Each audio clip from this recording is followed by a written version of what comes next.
Telugu association of southern California task core committee and వారి president Sitaram Pamireddy గారు మనతో ఉన్నారు. వారితో మాట్లాడదాం. ముందుగా సుమన్ టీవీ వారికి ప్రత్యేక అభినందనలు. ఈరోజు మా టాస్క్ ప్రోగ్రామ్ని కవర్ చేయడానికి వచ్చినందుకు చాలా వైభవంగా జరుపుకున్నామండి. సుమారు 1000 మంది పైనే మన తెలుగువారు, భారతీయులు అందరూ వచ్చి ఈ పండుగని మాతో పాటు జరుపుకున్నారు. చాలా ఆనందంగా ఉంది.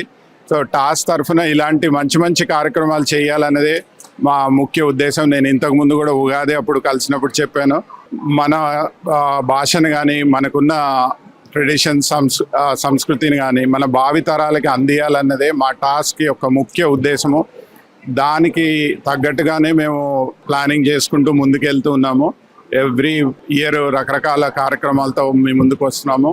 ఇంకా ఇలాగే రేపు అక్టోబర్లో కూడా దీపావళి జరుపుకోబోతున్నాము. సో మళ్ళీ రావాలి సుమన్ టీవీ వాళ్ళు. ఎన్నో అడ్డంకులు ఎదుర్కొని ఈరోజు మేము మీ ముందుకు వచ్చాము. అసలు ఒక 24 hours బ్యాక్ వరకు కూడా మాకు చాలా విషయాల్లో మాకే క్లారిటీ లేదు. కానీ ఆ దేవుడి ఆశీస్సులతో అన్నీ దాటుకుని చాలా బాగా జరిగింది ఈరోజు కార్యక్రమం. ఇంకా ఇప్పుడు నిమజ్జనానికి రెడీ అవుతున్నాము.